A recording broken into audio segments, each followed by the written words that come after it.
Hello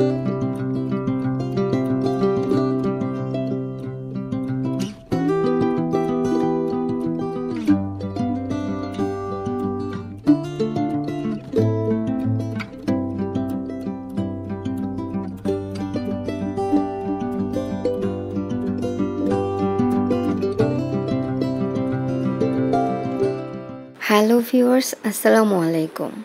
RJ লাইফস্টাইলের new আরও একটা daily ভ্লগে আপনাদের সবাইকে ওয়েলকাম করছি। আমি রেশমি আছি আপনাদের সাথে আজকের পুরোটা ভিডিও জুড়ে। আশা করছি আপনারাও শেষ পর্যন্ত আমার সাথেই থাকবেন।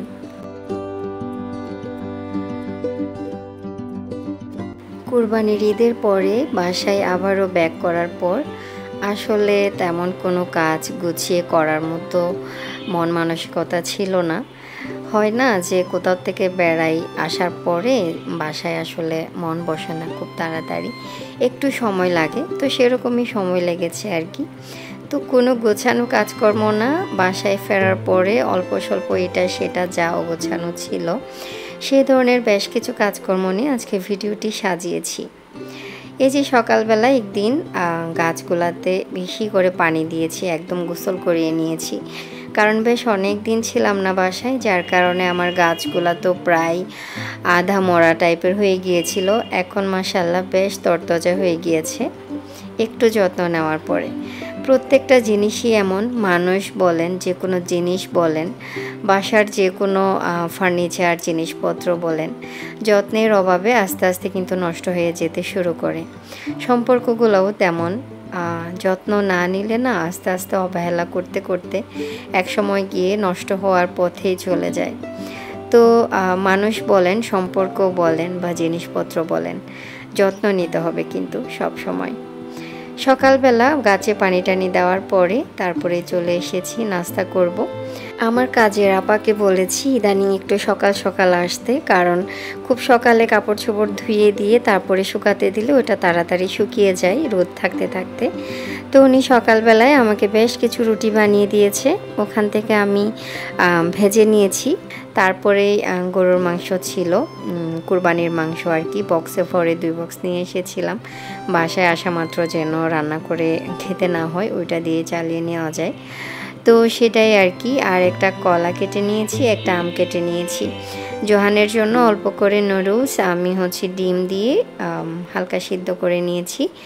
ও ওই সুপি টাইপের যে নুডলসটা আর কি, সেটা ওকে দিয়েছি। তারপরে এগুলা তো ভারী একটা নাস্তা করা হলো অনেকক্ষণ পরে, প্রায় 10:30 11টার দিকে আমি একটু চা খাবো। তো সেই সময়টার ওয়েদারটা একদম অনেক রোদ ওটা টাইপের ওয়েদার আর কি। তো আমার কাছে ব্যালকনিতে যখন গাছগুলোর উপর অনেক রোদ পড়ে দেখতে খুব ভালো লাগে। তাছাড়া সকালে যেহেতু পানি দিয়েছি আর পানি স্প্রে করে দিয়েছি, পাতাগুলোও একদম সবুজ, দেখতে খুবই সুন্দর লাগছে। তো ভাবলাম চাটা বানিয়ে নিয়ে আমি একটু ব্যালকনিতে গিয়ে আমার চাটা এনজয় করি। এই জায়গায় বসে একা একা চা খেতে খেতে বাইরের পরিবেশটা দেখা, ব্যালকনির গাছগুলাকে দেখা, এই সময়টা আসলে খুবই সুদিং একটা সময়।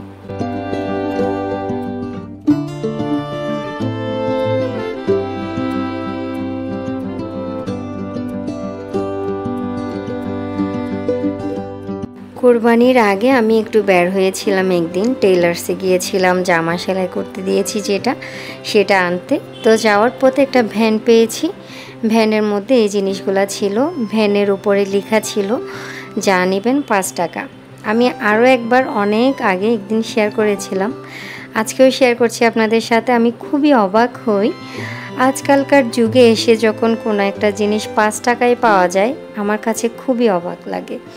এই যে দেখতে পাচ্ছেন ছোট ছোট ঝুড়ি, জালি টাইপের, যেটা জালি বলি বা ঝুড়ি বলি, যেটাই বলি, খুব ছোট, এক হাতের মধ্যে এঁটে যায়। এগুলাতে জোহানকে আমি মুড়ি দেই, বিস্কিট দেই বা যেটাই দেই, মানে এগুলাতে করে দিলে ও খাওয়ার পরে এটা নিয়ে খেলে।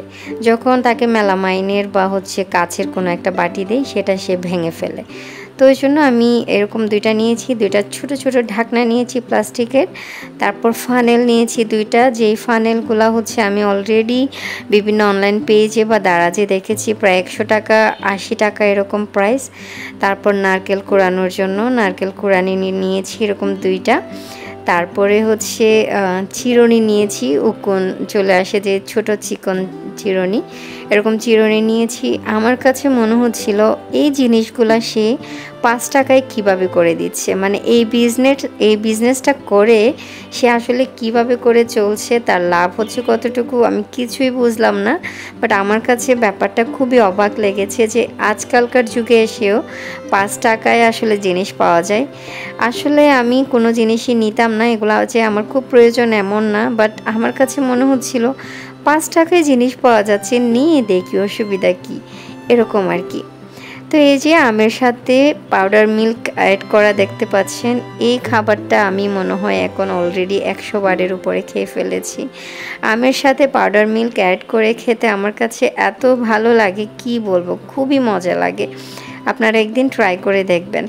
তো আমার জোহান তো একেবারে বিরক্ত হয়ে গিয়েছে, যতবার আমি আমের সাথে পাউডার মিল্ক অ্যাড করে খাই ততবার তাকে একটু খাওয়ানোর চেষ্টা করি, তো সেও খায়। খেতে খেতে কিন্তু এখন একদম বিরক্ত হয়ে গিয়েছে প্রায়। বাচ্চাদেরকে আপনারা কিন্তু আম খাওয়াবেন আমের সিজন যতদিন আছে, কারণ বাচ্চাদের জন্য আম হচ্ছে একটা সুপার ফুড হিসেবে বাচ্চাদেরকে আম খাওয়াতে বলে অনেক নিউট্রিশনিস্ট বা ডাক্তাররা, শুনে দেখবেন। তবে অনেক বেশি না, বাট আমটা বাচ্চাদের জন্য খুবই হেলদি। এখন আসেন, গত ভিডিওতে আমি দারাজ থেকে বেশ কিছু জিনিস নিয়েছিলাম, ওখানে এরকম রিমোটের একটা কাভার নিয়েছি। রিমোটের এই কাভারটাকে কাভার যে বলবো, সে কাভার শব্দটাই আমার কাছে আসলে আসছিল না, মুখে আসছিল না। অনেক সময় হয় না, অনেক সিম্পল বা সহজ কিছু শব্দ মনে আছে বাট মুখে আসছে না, ওরকম ভয়েস দেওয়ার সময় আসলে আমার কাভার শব্দটাই আসছিল না। তো lifestyle blog by Kaniz channel থেকে কানিজ আপু আসলে আমাকে কাভার শব্দটাই প্রথম বলে কমেন্ট করেছিল। আমার কাছে খুবই হাসি পেয়েছে যে হ্যাঁ, কাভারটা বলতে ভুলে গিয়েছি। যাই হোক, আরও 2জন আপু আমাকে বলেছিল এই কাভারটা খুবই ইউজলেস, একদম ফালতু, এটা ইউজ করা যায় না। তো আমি তাড়াতাড়ি রিমোট নিয়ে এটা দেখলাম যে এটার যে ব্রাশটা আছে একটার সাথে একটা লাগিয়ে রাখে, এই স্টিচিং কোয়ালিটিটা একদম নড়বড়ে, হয়তোবা সেজন্যই আপুরা বলেছে যে এটা ফালতু। বাট আমার কাছে মনে হয়েছে 50 থেকে 60 টাকার একটা জিনিস, এটার স্টিচিং কোয়ালিটি আসলেই ভালো হবে না, এটা আমাদের মাইন্ডে সেট করা থাকা ভালো। তো আমি সেই স্টিচিং কোয়ালিটি যেটা ভালো না ব্রাশটা, সেটাতে হচ্ছে একটা স্টেপলার করে নিয়েছি। এই যে দেখেন, এখন আমি সুন্দর করে আমার রিমোটটা রাখতে পারছি, এবং হচ্ছে আমার রিমোট হোল্ডার যেটা আছে সেটাও তো দারাজ থেকে নিয়েছিলাম, সেটাতে আমি সুন্দর করে রিমোটটা সেট করে রাখতে পারছি। তো জানি না আপুদের কাছে কেন ইউজলেস মনে হয়েছে, আমার কাছে কিন্তু খুবই রিজনেবল প্রাইসে সুন্দর একটা রিমোটের কাভার মনে হয়েছে এটাকে। সুন্দর করে সাবধানতার সাথে ইউজ করলে অনেক দিন ইউজ করা যাবে আর কি, দেখতেও সুন্দর। তারপরেই বাসার বেশ কিছু কাজকর্ম করে নিচ্ছি, অনেকগুলো জিনিস আসলে রিফিল করার দরকার ছিল, অনেক মশলাপাতি ছিল, একদম শেষ হয়ে গিয়েছিল। তো আমার ননাস, আমার বড় আপু আর কি, উনি হচ্ছে আমার জন্য বেশ কিছু মশলাপাতি মেশিনে করে রেখেছিল, গুঁড়া করে রেখেছিল, তো ওইটা আমরা আসার সময় দিয়ে দিয়েছে। তো আমার আগের যেগুলো আছে ওগুলো আমি একটু রিফিল করে নিচ্ছি, নতুনগুলো যেন আস্তে আস্তে ইউজ করতে পারি। তো ইদানিং আসলে বাচ্চাদের এত ভিডিও দেখছি, আমার কাছে মনে হলো আপনাদেরকে একটু সচেতন করি।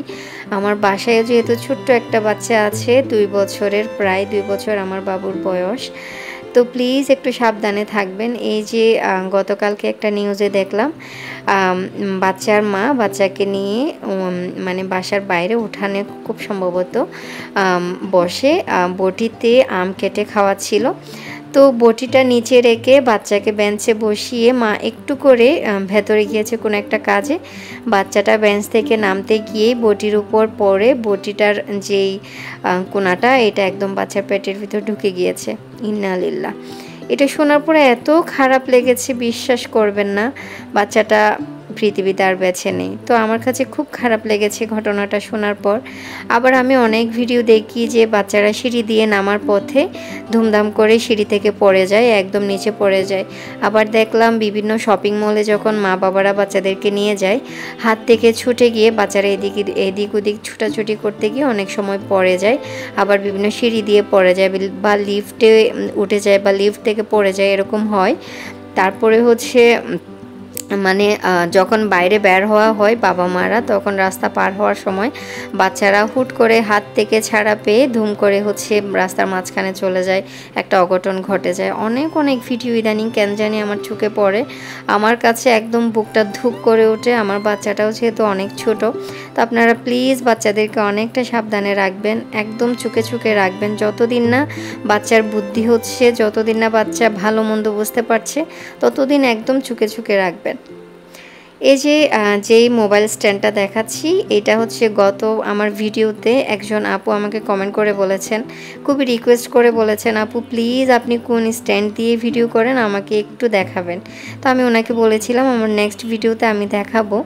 তো সেজন্যই ওই আপুর উদ্দেশ্যে আমি দেখিয়ে দিচ্ছি। এটা হচ্ছে ছোট্ট একটা মোবাইল স্ট্যান্ড, এটাতে মোবাইল রেখে আসলে ভিডিও দেখা যায় বা যে কোনো যারা মোবাইল থেকে পড়াশোনা করে তারা হচ্ছে করতে পারে। তো আমি সেটা দিয়ে একদম কাছের যে ভিডিওগুলো করতে হয় সেটা আমি ওই ছোট স্ট্যান্ডটাতে রেখে করি।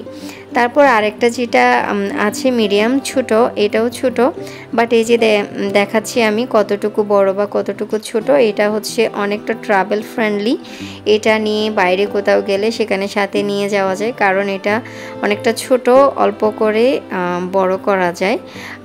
তো আর হচ্ছে এটা এদিক সেদিক 360 ডিগ্রি অ্যাঙ্গেলে হচ্ছে ঘোরানো যায়। তো ওইটা আমার কাছে খুব ভালো লাগে, আমি রেগুলার ওইটা ইউজ করি আমার ভিডিও করার ক্ষেত্রে। তারপর আমার কাছে আরও একটি স্ট্যান্ড আছে, এটা হচ্ছে একদম বড়, মানে অনেক লং, এবং হচ্ছে এটার যে মোবাইল রাখার যে হোল্ডারটা, এটাও হচ্ছে চারপাশে এরকম ঘোরানো যায়, যে পাশে যেদিকে করে ভিডিও করতে ইচ্ছে করবে সেটা করানো যাবে। তারপরে হচ্ছে এটা অনেকটা লম্বা, আরও অনেক লম্বা করা যাবে। তো এখানে একটি স্ক্রু আছে, এই যে দেখাচ্ছি, এটা দিয়ে যখন লুজ করে ফেলবেন তারপরে এটা অনেকটা নিচে ঢুকিয়ে ফেলা যাবে, তখন নিচে করে ফেলা যাবে। আবার চাইলে অনেকটা উপরে উঠিয়ে তারপর স্ক্রুটা দিয়ে টাইট করে দিলে তারপর অনেক উঁচুতে যে ভিডিওগুলো করতে হয় সেগুলো করা যাবে। তারপর নিচের দিকে এটার হচ্ছে কোয়ালিটি বা বিল্ড কোয়ালিটি এরকম, এটা নিচে রেখে করা যাবে। যে কোনো আপনি যদি একদম উপরের কোনো ভিডিও করতে চান টেবিলের উপর রেখেও তারপরে হচ্ছে এটা করা যাবে, মানে প্লেন জায়গায় রাখতে হবে আর কি। তো এটা দিয়ে আমি খুব বেশি ভিডিও করি না, আমার মিডিয়াম যেটা আছে ওটা দিয়ে করি। তো আশা করি আপু আপনি বুঝতে পেরেছেন যে কীরকম স্ট্যান্ড দিয়ে ভিডিও করলে ভিডিও মোটামুটি ভালো আসে আর কি। তারপরে গত ভিডিওতে যে দারাজ থেকে নিয়েছিলাম ফ্রিজের যে কাভারটা, সেটা হচ্ছে ফ্রিজের উপরের সাইডটা অনেক ভালো করে ক্লিন করে নিয়ে তারপরে হচ্ছে আমি লাগিয়ে দিলাম, ফ্রিজের উপরে দিয়ে দিলাম। আমার ফ্রিজটা এত লম্বা, আমার চেয়ে অনেকটা লম্বা, যার কারণে উপরে একদম হাত যায় না। তো এটা একদম চেয়ারের উপর দাঁড়িয়ে তারপরে হচ্ছে ফ্রিজের উপরে আমি এই ফ্রিজের কাভারটা লাগিয়ে নিয়েছি আর কি। তারপরে একদম বিকাল টাইম চলে এসেছে, মানে সন্ধ্যা প্রায়। তারপরে সন্ধ্যার দিকে আমার আসলে একটু ভিন্ন টাইপের কিছু একটা নাস্তা খেতে ইচ্ছে করছিল। তো ঠিক সেই সময়টায় মনে হলো কিছু করতেও ইচ্ছে করছিল না, বাট খেতে ইচ্ছে করছিল। তো বাসায় যেহেতু পরোটা আমার কিছু রেডি করা আছে, ফ্রোজেন পরোটা, তো এই পরোটাটা বাসায় বানানো, যার কারণে হচ্ছে আমি ডাবল যে লেয়ার করে যে পরোটাগুলো বানাই না ওরকম বানানো ছিল, তো অনেকটা মোটা টাইপের ছিল। তো বাসায় যে লেফট ওভার আমার যে বিফগুলো ছিল সেখান থেকে কিছু ভেতরে দিয়ে পুর হিসেবে ইউজ করেছি আর কি। তারপরে হচ্ছে আমি পরোটার ভিতরে দিয়ে দিয়েছি। তো পরোটার দুই পাশের লেয়ারটা আবার একটার সাথে একটা লাগতে চাচ্ছিল না, যেহেতু এটা অনেকটা মোটা লেয়ার। তো আমি করেছি কি একদম বলে না যে পুলি পিঠা আছে না, পুলি পিঠার যেই দুই পাশে লাগিয়ে দেয় ওরকম একটু ডিজাইন করে লাগিয়ে দেওয়ার চেষ্টা করেছি। তো তারপরে আর কি লেগেছে। আর এটা যদি পাতলা একটা রুটি হতো তাহলে কিন্তু একটার সাথে একটা একটু পানি লাগালে কিন্তু লেগে যেত। তো যেহেতু এটা মোটা লেয়ারের পরোটা, তো যার কারণে আর কি আমার এরকম করে একটু ভাঁজ করে দিয়ে পুলির মতো করে আর কি লাগিয়ে নেওয়া লেগেছে। তো আপনাদের হুটহাট যদি এরকম কোনো আসলে স্ন্যাক্স খেতে ইচ্ছে করে, চাইলে এই বুদ্ধিটা আর কি কাজে লাগাতে পারেন। এখনও যাদের বাসায় এখনও গরুর মাংস বা কোরবানির মাংস চলছে, আপনারা চাইলে এভাবে করেই ঝটপট বাচ্চাদেরকে একটা নাস্তা বানিয়ে দিতে পারেন। তো আমি এটা হচ্ছে একটু ফ্রাই করে নিয়েছি, তারপরে কেটে নিয়ে তারপরে হচ্ছে আমি একটু সস দিয়ে খেয়ে নিয়েছি। আজকে আসলে জানি না ভিডিওটা আপনারা কে কে দেখছেন। যারাই ভিডিওটা দেখছেন না কেন এখন পর্যন্ত যদি আসলে আমার সাথে কেউ থেকে থাকেন তাহলে আমার আজকের ভিডিওতে প্লিজ একটা লাইক দিতে ভুলবেন না।